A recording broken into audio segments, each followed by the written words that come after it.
D'autres questions? Dans les exemples de l'ère numérique dans laquelle on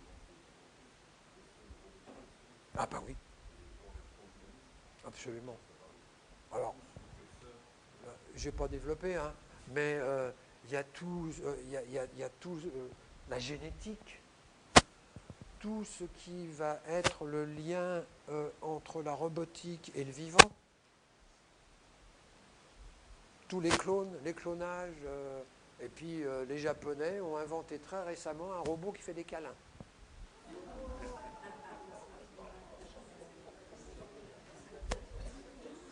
Des câlins, pas le sexe, hein. On n'est pas dans la révolte parce que c'est pas la guerre. On est dans un autre processus qui est la société pluripolaire. C'est-à-dire quelque chose qui s'annonce dans nous, on fonctionne à notre manière à nous, et on va fonctionner en interaction avec les autres, mais on a envie de fonctionner à notre manière à nous. Et ça se passe de manière démocratique, ça ne se passe pas dans le sang. C'est ça qui est très différent avec les pays de l'Est. Absolument. Ah ben ça c'est sûr. Les Bretons, les Basques, etc. Mais ce n'est pas un problème parce que c'est prévu. Les grandes régions, pourquoi croyez-vous qu'en France on change les régions?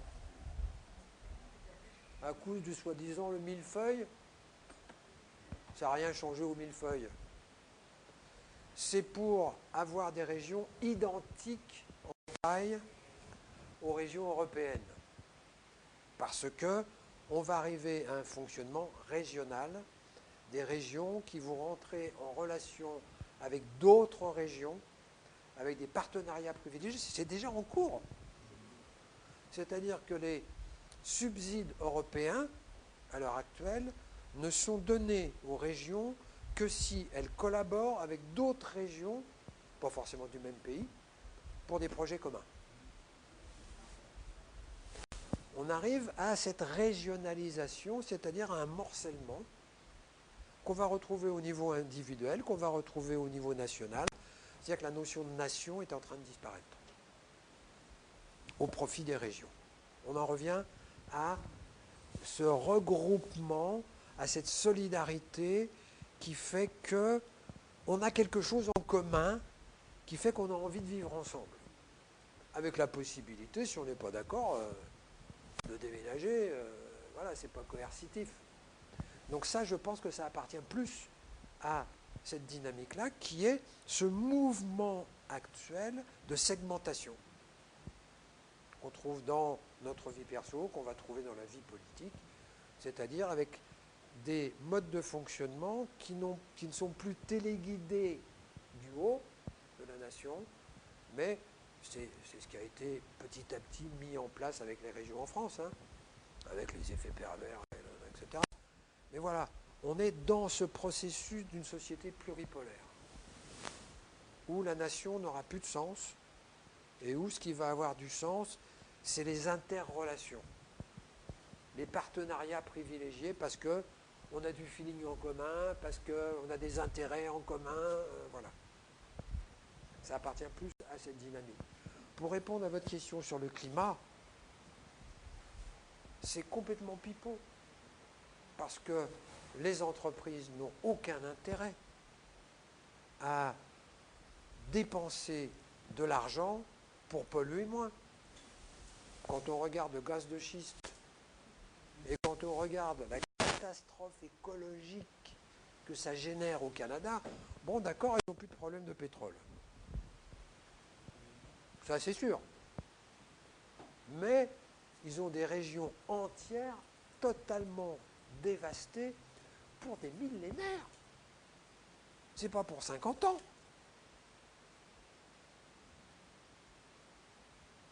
Donc, ça fait penser à la France qui vote ceci en Europe et qui fait l'inverse en France. On est schizo. On est schizo. En France, on est complètement schizo. On a des grandes idées, Mais quand il s'agit de nous les appliquer à nous, ah ben non, nous, c'est l'exception culturelle, ah ben non, nous... alors qu'on a signé, hein. Alors après, on attrape des amendes.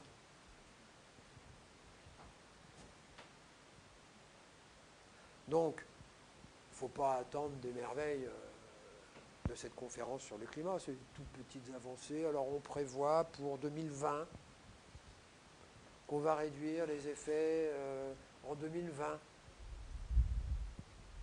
D'ici 2020, il n'y aura plus de glaciers au pôle Nord. L'eau aura monté d'1 mètre ou de 2 mètres.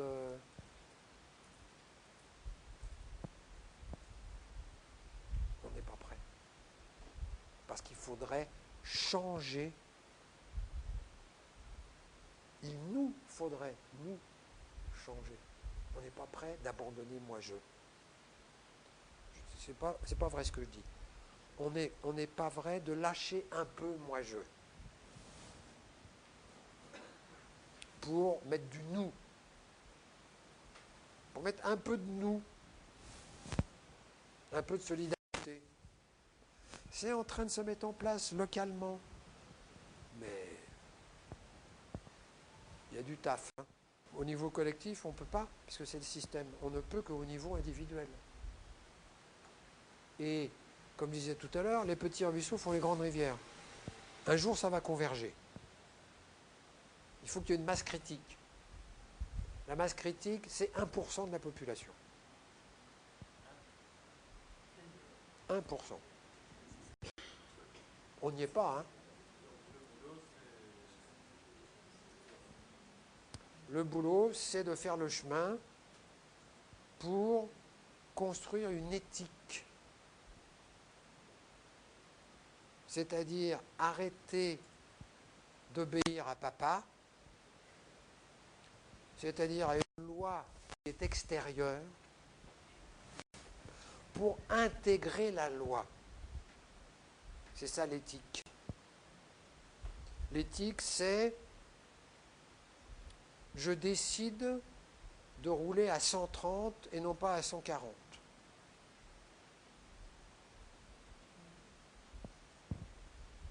Sur l'autoroute. Pourquoi? Eh bien parce que à 140 j'ai moins de réflexes, parce que voilà, parce que ça bouffe de l'essence, parce que. C'est mon truc, j'ai décidé moi. C'est ma loi à moi. Et à partir du moment où j'ai décidé moi, je n'ai aucune difficulté à le faire, j'ai même une jouissance à le faire. C'est-à-dire, je suis en accord avec moi. C'est-à-dire, ce faisant, je participe à moins de pollution, ce faisant, je participe à moins d'accidents. Voilà. C'est-à-dire, je mets ma petite part de collectivité à moi. C'est mon truc, c'est ma manière à moi de le faire.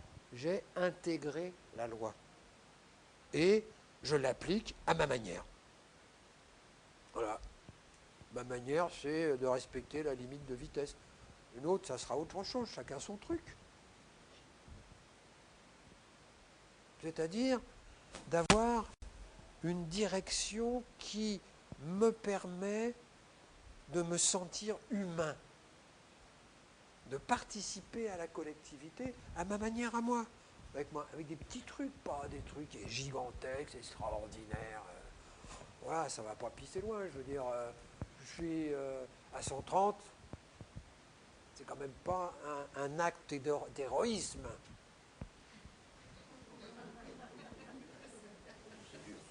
D'accord? C'est pas un acte d'héroïsme, c'est pas, ça me coûte pas beaucoup. Mais ça me fait une profonde satisfaction d'être en accord avec moi. Parce que, dans cet exemple-là, c'est ma manière de participer à l'humanité. Faire moins de pollution, moins d'accidents.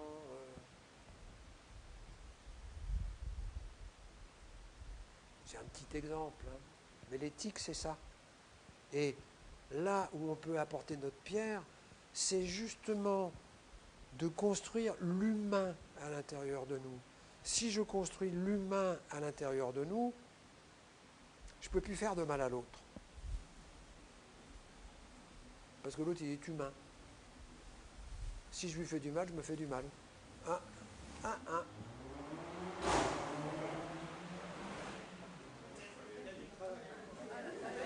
Lui, il manque un peu d'éthique. Hein. Les autres, il n'en a rien à battre. J'ai répondu à ta question? La difficulté, c'est aussi que contrer ce pouvoir qui est au-dessus de nous, patriarcal, ça éveille un petit rebelle. Oui. Qui fait justement que, au lieu de rouler à 130 parce qu'on nous y oblige, on se dit je vais garder mon discernement et ma liberté. Peut-être au contraire pour rouler à 135, 140, ouais. Et puis ralentir dès qu'il y a ouais. un radar. C'est ça que oui, mais. En restant dans une éthique de responsabilité. Oui, mais ça, c'est pas une éthique, c'est faire contre. L'éthique, c'est faire pour. L'éthique, c'est faire pour soi. La rébellion, c'est faire contre. Et faire contre, c'est être tout contre. C'est-à-dire, je ne fais pas ce qui me correspond, je fais l'inverse de ce que veut l'autre. Quand bien même, faire l'inverse de ce que veut l'autre ne me correspondrait pas, je m'en fous. Parce que je ne suis plus en contact avec moi. Ma référence, c'est l'autre pour lutter contre l'autre. Et à lutter contre l'autre, je m'oublie. Où je suis là-dedans? Nulle part. Je ne suis plus avec moi. Je ne suis plus avec mon vivant. Je suis dans l'idée qui est je ne suis pas libre. Mais être libre, c'est une idée. Je ne suis libre que quand je suis conforme à qui je suis. Je ne suis libre que quand je m'obéis, que quand j'obéis à ma nature. On apprend ça en astrologie. Nous avons tous une nature unique, particulière, spécifique. Un thème ne ressemble à aucun autre thème. Qu'est-ce que j'ai d'autre comme choix dans ma vie que d'être en accord avec qui je suis? Si je suis en désaccord avec l'autre, je ne sais plus qui je suis, je me branche sur l'autre. Je ne suis plus avec qui je suis. Si je suis avec qui je suis libre. Je suis un sujet. Oula, mais ça c'est dangereux le sujet. Hein. Oula, la société a horreur du sujet. La société veut des objets, elle ne veut pas de sujet. Et en ça, il y a quelque chose de très patriarcal aussi. En ça quoi? Dans le fait qu'elle donne beaucoup pour qu'on soit des moutons à aller là où elle veut qu'on aille. Bah ouais. C'est le paternalisme. C'est le paternalisme. Allez, je te prends sous mon aile, comme ça tu iras pas voir ailleurs. On ne reviendra jamais en arrière. C'est un nouveau modèle. On ne peut pas revenir en arrière parce qu'on n'est plus dans la glaciation.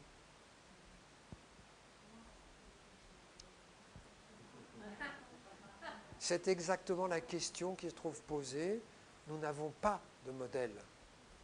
Nous sommes, les personnes qui sont ici, nous sommes en train d'essuyer les plâtres. Nous sommes en train de nous poser des questions, on est perdu, on ne sait plus, on n'a plus de modèle. Le modèle qui a été le nôtre pendant des millénaires ne fonctionne plus. C'est le féminin qui va sauver l'humanité. J'ai dit le féminin. J'ai pas dit le maternel. J'ai pas dit le maternel. Il n'y aura pas d'alliance du masculin et du féminin tant que le féminin ne sera pas né, parce que c'est le féminin qui va donner naissance au masculin. Pour l'instant, il y a le père et la mère. Point barre. Une entreprise qui fonctionne avec le nouveau management va être 30% plus efficace qu'une entreprise qui ne fonctionne pas comme ça. Donc ils vont vite comprendre. Oui. Ah non, pas forcément les petites, les grandes. Hein. Puisqu'on a vu, j'ai parlé de, j'ai vu ça à la télé, hein, sur la 5, puisque la sécurité sociale belge, je suis d'accord, mais c'est énorme. Je suis d'accord. Ouais. Bah, les multinationales, elles sont pas prêtes. Hein. Bah, ça, c'est clair. On n'est pas dans ce qui aurait pu se mettre en place dans les 5 dernières années, c'est-à-dire une révolution éthique, un changement de paradigme, un changement de manière de voir la société, l'être humain. C'est en train tout doucement de se mettre en place, alors qu'il y avait un créneau pour mettre en place des changements majeurs. Ben voilà, malheureusement, et on n'est pas loin de toucher le fond. Tous ceux qui travaillent dans les grandes entreprises touchent le fond. Combien j'ai de clients, moi, qui sont en arrêt maladie, sont en difficulté très, très importante sur le plan professionnel, parce qu'on leur met la pression, parce que on dresse les uns contre les autres. Non, c'est épouvantable. Le sujet est dangereux, parce que le sujet est libre. Et le sujet est libre parce qu'il est avec lui-même. Il n'est pas dans les paumes de l'autre. Il est avec lui-même. Et étant avec lui-même, il a le discernement de l'humanité. Parce que, étant avec soi-même, ok, on a notre petite tambouille perso qui nous convient, etc. Mais pas que. Parce que c'est quand même limité, notre petite tambouille perso. Au bout d'un moment, ça manque d'envergure, ça manque de sens. On manque de sens dans notre vie. Pourquoi je vis comme je vis? Est-ce que j'ai décidé de vivre comme je vis? Ou est-ce que ça s'est fait à la bonne franquette parce que les événements, parce que les circonstances ont fait que... Construire une éthique, c'est décider de changer de vie.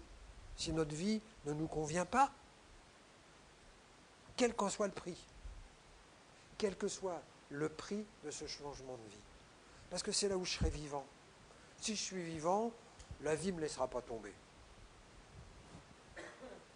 Et, qui plus est, si je suis avec moi, je suis avec ma singularité. Singulier, ça veut dire unique. Si je suis unique, il n'y a personne qui peut me piquer ma place. Terminer la compète. Il n'y a personne qui viendra me piquer ma place. Je ne suis pas le seul astrologue à Montpellier. D'accord? Mais je le fais à ma manière. Et les gens, ils viennent me voir parce que c'est ma manière. Un autre qui est astrologue aussi, qui a les mêmes connaissances, il va le faire à sa manière. Ça ne sera pas la même que la mienne. Pourquoi j'irais le dégommer? Fin de la compétition. Parce que j'ai réussi à me connecter, un tant soit peu, avec qui je suis. Avec qui je suis. Avec ma singularité. Avec mes défauts. Mes défauts, je les aime. Ça fait partie de moi. Ça fait partie de qui je suis. Les défauts, c'est par rapport à une norme. Donc évidemment, par rapport à une norme, il y a des trucs qui vont dedans et des trucs qui ne vont pas dedans. Bah ouais, mais c'est moi, voilà. Donc dans l'éthique, je dis oh, ça, je ne lâcherai pas là-dessus, hein. Mais là, je peux lâcher, je ne mange pas de pain. Voilà. Je ne suis pas dans le rebelle. Je sais bien ce que j'ai été dans le rebelle. Je connais la différence.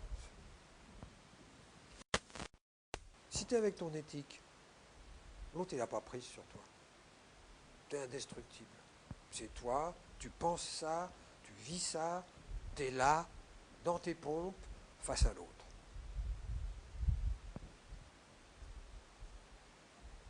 Parce que tu restes avec toi.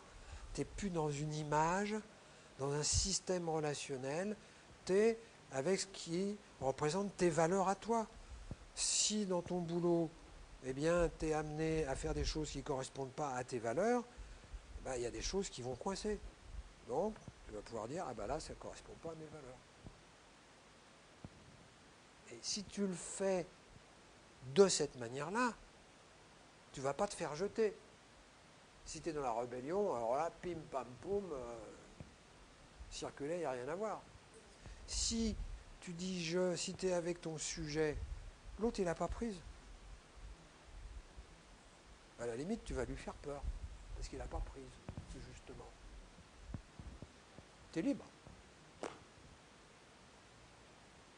Tu es libre, tu choisis. Tu n'es plus prise par la révolte qui fait que, obligatoirement, là, ça va te prendre dans les tripes, là, et tu décides rien, là. Ça fait en toi. Tu ne peux pas t'empêcher de rentrer dans l'art de l'autre, parce que si tu es avec tes valeurs à toi, ça colle pas, tu vas dire ça colle pas. Ça colle pas avec mes valeurs. Ou si ça colle pas avec tes valeurs, tu vas dire alors qu'est-ce que je fais là? Est-ce que ça vaut la peine? Est-ce que ça vaut la peine de foutre le bordel? Peut-être ça vaut la peine. À ce moment-là, tu vas accepter les conséquences à l'avance. Et peut-être les conséquences seront positives, on ne sait pas. Mais tu seras toujours avec toi. Tu n'es plus dans la réactivité. Tu décides. Tu dis, est-ce que ça vaut le coup de mettre le coup de pied dans la fourmilière? Ah ouais, tiens, ça me ferait bien jouir, ça. Après, tu es libre. Voilà. En fonction de l'environnement, de ceci, de cela, tu vas dire, bon voilà, la situation, qu'est-ce que je fais? Mais quelle que soit la situation, de toute façon, ça ne t'empêchera pas de rester avec toi-même. Si la situation ne se prête pas, parce qu'il y a des forces antagonistes, parce que, etc., bien, tu peux décider de faire kamikaze. Après tout, pourquoi pas, si c'est ta jouissance? Tu peux faire kamikaze, sinon tu peux dire, oh, circuler, il n'y a rien à voir. Mais tu n'es plus dans exister contre. J'existe parce que je suis contre. Si je ne suis pas contre, j'existe plus. Là, j'existe pour, plus contre. La référence, c'est qui je suis. La référence, c'est plus l'autre. C'est ça l'éthique. Et ça change toutes les relations. Ça change tous les systèmes relationnels.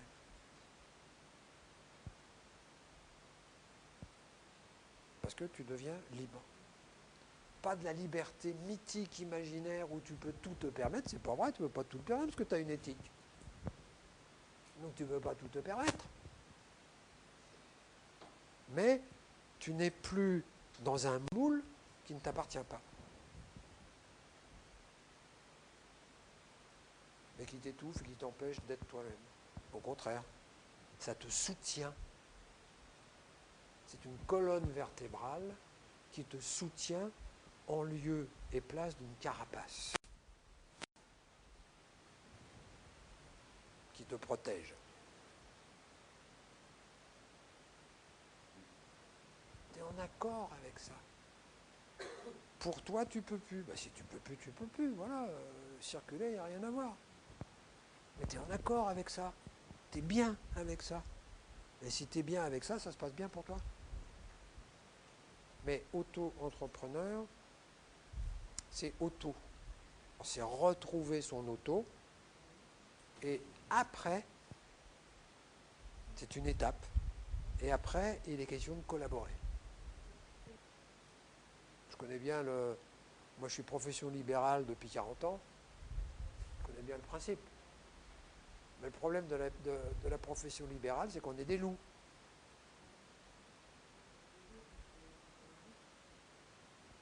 On est des loups. Parce que pour survivre, il faut être des loups. Il y manque justement cette nouvelle manière qui est en train de... Mais je suis d'accord avec vous, c'est-à-dire que il est question de revenir à soi. Il est question de revenir à sa créativité perso avant de pouvoir l'intégrer avec d'autres personnes qui ont aussi cette même créativité perso. C'est intéressant, c'est de voir que nos parents ont assuré le matos, ils ont assuré le matériel, ils ont assuré notre sécurité matérielle. Notre génération a assuré la conscience. Eh ben, nos enfants, ils vont s'appuyer là-dessus, sur cette conscience individuelle qui a été générée par notre génération. Et notre génération, elle a pu développer cette conscience individuelle parce qu'il y avait la sécurité matérielle. Pas de conscience individuelle sans sécurité matérielle. Quand on est dans la survie, on n'est pas dans la conscience individuelle. Donc, je suis d'accord avec vous, nous, on devient matrice d'une étape d'humanité qui va passer par nos enfants, d'une étape supplémentaire. C'est eux qui vont changer la société, c'est pas nous. Nous, on prépare le terrain. Il n'y a pas de comparaison. Hein. Moi, quand j'ai commencé à exercer l'astrologie il y a 40 ans, il existait la psychanalyse et la psychiatrie. Voilà. Point barre. Il n'y avait rien d'autre. C'est l'explosion, c'est 68, qui a ouvert la porte à toutes les thérapies individuelles.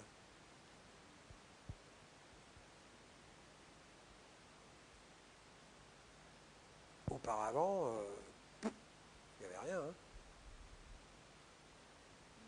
Et l'astrologie, c'était l'ésotérisme.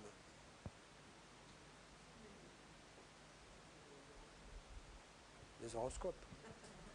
Ouais, ouais. C'était resté dans la branche ésotérique. Ben voilà. Je vous remercie de votre attention.